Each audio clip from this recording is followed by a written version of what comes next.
जय हिंद दोस्तों, स्वागत है आप लोगों का आज की इस क्लास में। आज जो हम M1 मैथमेटिक्स 1 के मोस्ट इम्पोर्टेंट टॉपिक देखने वाले हैं। ठीक है।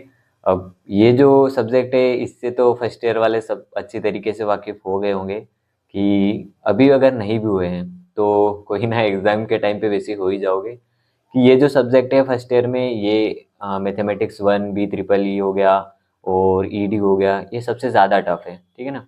और अगर अभी नहीं निकल रहे हैं तो फिर भैया भूल जाओ, क्योंकि जब आप सेकेंड सेम में जाओगे या फिर सेकेंड ईयर में जाओगे तब निकालना बहुत डिफिकल्ट रहेगा। ठीक है। तो अगर M1 और ईडी और बी ट्रिपल ई अगर फर्स्ट सेम में ही अगर निकाल लिया जाए, पास कर लिया जाए, तो आप लोगों के लिए बेटर रहेगा, वरना बाद में दिक्कत आएगी। तो इससे तो अच्छा है कि अभी अगर समय मिल रहा है, ठीक है, अभी भी ज़्यादा कुछ नहीं करना है। मैं जो IMP टॉपिक बता रहा हूँ उनको कर लो और उन पर क्वेश्चन लगा लो। मतलब जो जो टॉपिक बताए उन पर सबसे ज़्यादा क्वेश्चन लगा लो प्रीवियस ईयर के। तो अगर उसके जैसा क्वेश्चन आता है तो आपसे बन जाए। ठीक है ना। अभी भी इतना समय नहीं बीत गया है कि भैया हम M1 नहीं निकाल पाएंगे। और अभी ओबियसली बात है कि अपने RGP यूनिवर्सिटी का टाइम टेबल नहीं आया है फर्स्ट सेम वालों के लिए। तो समय है, देख लो जल्दी से, और क्या। ठीक है। और अगर टॉपिक मेरे को समय लगता है तो उसमें मिलता है तो मैं उस पर जो जो टफ टफ टॉपिक है उस पर मैं वीडियो बना दूँगा। ठीक है। तो देख लेते हैं यूनिट वाइज।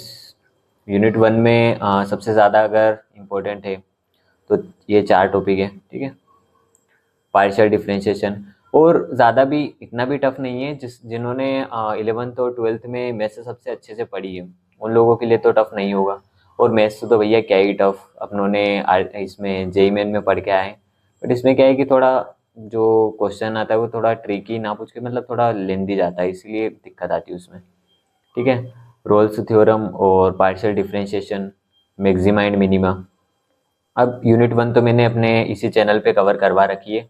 मैक्सिमा और मिनिमा के क्वेश्चन, हाँ, ये नहीं समझाया तो इसके भी मैं वीडियो डाल दूंगा बस। और तो पूरा, और लाग्रांजेस मेन वैल्यू थ्योरम वो भी करवा रखी है, तो वो भी देख लेना। ठीक है। तो ये अपनी यूनिट 1 हो गई। ठीक है। यूनिट 2। ठीक है। यूनिट 2 में क्या क्या है? Change the order of integration, beta and gamma function, calculating area and volume of the curve. ठीक है। और लिमिट ऑफ सम। इन चारों के क्वेश्चन अगर देखो तो प्रीवियस ईयर क्वेश्चन देख लेना, क्योंकि वहाँ से आप लोगों को पैटर्न पता चल जाएगा। और अभी क्या है कि M1 के RGP यूनिवर्सिटी क्या है कि M1 का थोड़ा पैटर्न चेंज कर रही है, मतलब टॉपिक तो वही रख रही है, बस क्वेश्चन का थोड़ा लेवल इंक्रीज कर रही है। ठीक है।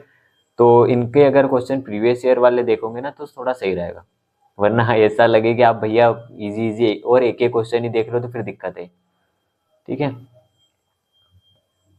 यूनिट 3 जिसमें power series, Fourier series, test for conversation convergence और half range sines and sine and cosine series. ठीक है। तो ये भी आप लोग देख लेना।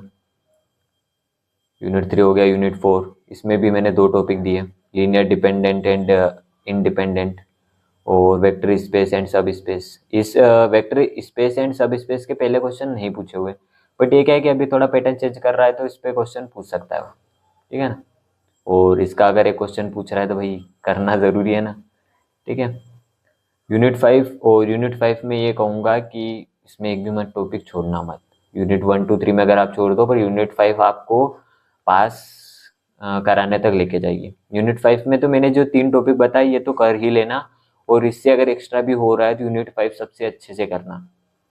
ठीक है ना। क्योंकि यहाँ से टफ क्वेश्चन नहीं बनता है। ठीक है ना।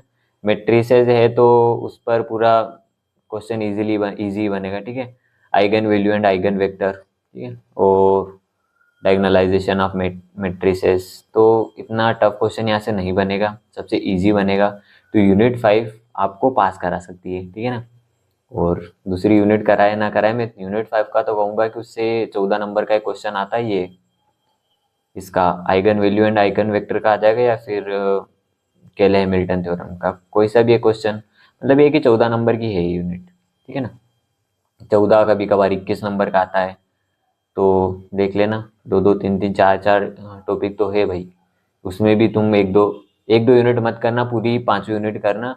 और क्वेश्चन एक एक टॉपिक पे 3 3 4 क्वेश्चन लगा लोगे तो भी आपका काम हो जाएगा। ठीक है ना।